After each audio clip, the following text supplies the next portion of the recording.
What's up, everybody, and welcome back to A Beer a Day with TK. It is a beautiful summer day here in Findlay, Ohio, and Anderson and I are hanging out in the beer shed, getting ready to check out a new beer. Now, the beer we have today is called Illbrewminati Volume 3, and this is a collaboration between three different breweries from three different areas of the country, to be honest. So we have Modist Brewing out of Minneapolis, Minnesota, True Brewing out of Denver, Colorado, and Burial Brewing out of Asheville, North Carolina. Now, I'm shocked to see a True Brewing beer in Ohio. Didn't you meet the dude from True? Were you on tour with him? Zach, the drummer, is Zach is the drummer for a band called Chemist. He's also one of the brewers at True. Mm-hmm. Super cool dude. And you bought one of the beers back from tour, right? I brought a couple beers back from tour for you. And it's also a super cool brewery to go visit in Denver. Now, this is a really odd style, too, bro, because this says Oak-Aged Crimson Helles Lager. Now, I love me some Helles Lagers, man. I drink a few of those. And if you ever watched 12 Beers of Christmas and all those ones that I did from the German Costco thing, I think most of those were Helles Lagers. I dig them. It's a good sessionable style. But I'm not sure what this is going to be, the red crimson one or whatever. And I think it says, did it say it's aged or something as well? Crimson Helles Lager with red X malt, red crystal rye malt, St. Jordal with the weird Norwegian O, smoked barley malt, hopped with Hallertau, Mittelfru, and Sultana, then lagered and aged in our oak foeders.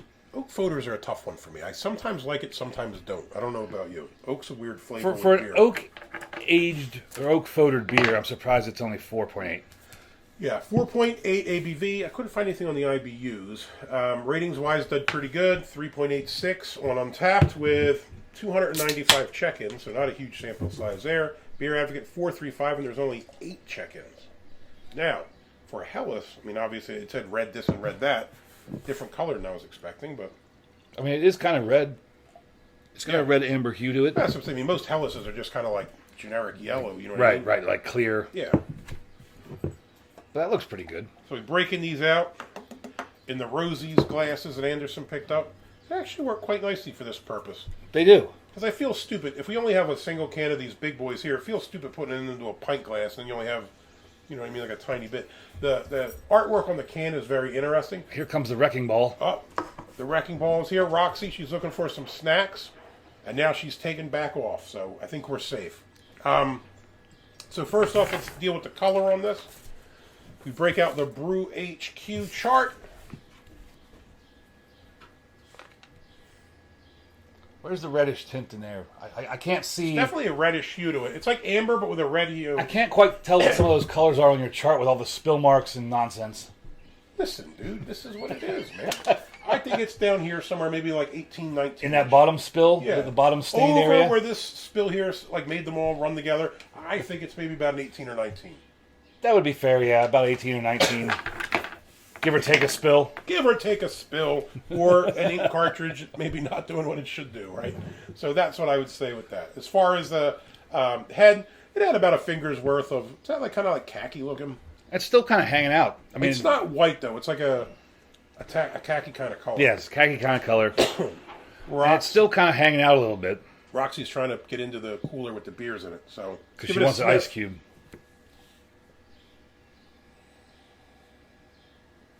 I'm not picking up much. Excuse me. It's like a light oak presence. But not a ton considering. That's about it, and it's not very strong. No, yeah. Yeah, there's not much to the nose. Let's give it a taste. I feel like I'm like dying over here. I need to drink something.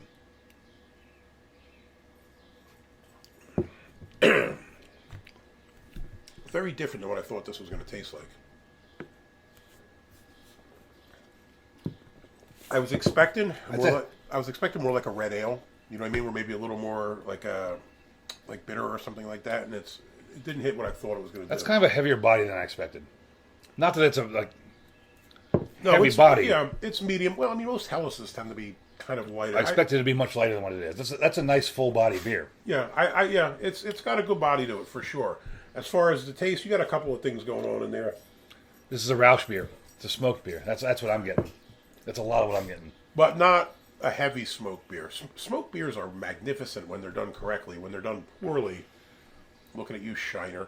They're terrible, right? I think Shiner Was it Shiner or was it Sierra Nevada, the one that had the smoke beer that we could taste the next day? It was Shiner. It was actually the first smoke beer I ever had. And when you drank it, it was literally stuck in like your sinus cavities. You couldn't get it was like somebody just poured a bottle of liquid smoke into a beer, and it was freaking terrible. Yeah. Then I had some of the good German ones, and was like, wait a minute, this style is actually quite good. And I actually like Shiner usually, but I think they shit the bed on that one. That was not good. Yeah, this definitely has a nice smoky Rausch beer flavor, not that awful liquid smoke nonsense. A little bit of smokiness, a little bit of kind of like a grassy lemony thing going on as well, maybe in the background there for sure. A little bit of maybe spiciness going on. It almost tastes like a little bit of a black pepper thing or something, like that peppery kind of taste to it, which I kind of like.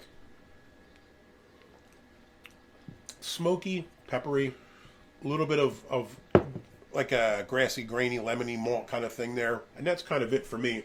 I know when we looked it up, they had all kinds of other things on here, and I'm not sure some of the other stuff I'm really hitting on, but No.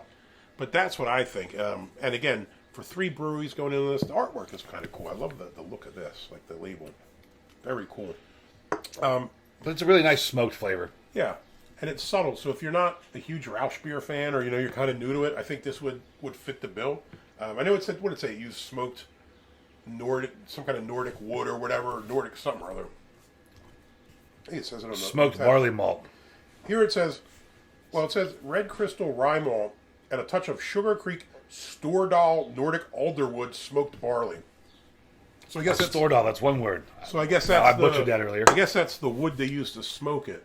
You know what? I think the peppery taste is actually the rye, isn't it? That's what Probably. you taste that like. Yeah. It is a peppery rye taste now that you think about it. That's what the peppery kind of that bite is a little bit is rye.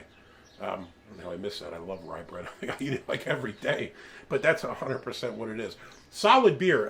Whenever you have a lot of brewers going in on one deal, we always kind of joke, not everybody's pulling their weight, right? Somebody put their name on the homework assignment. Because I always think to myself, how could you have this many brewers, this many people involved and turn out a product? But it seems like they crushed it on this, man. I think this is really good. I imagine they're all sitting around pounding each other's beers and bullshitting. Mm-hmm. And just make lists of stuff. Let's throw this in. Let's try this. Yeah. And that's how it comes out. Yeah. They get half tanked and then. I think it's That's just my imagination. I think it was actually brewed at Modist, if I'm not mistaken. Because that's what I would be doing. Yeah, this one's actually brewed in Modist. And I don't know if maybe they all brewed it, maybe at their own facilities, or if Modist brewed it for everybody, or we just happened to get the one that Modist brewed. Because I don't know. I mean, I guess Minneapolis is probably the closest to us. They're probably all.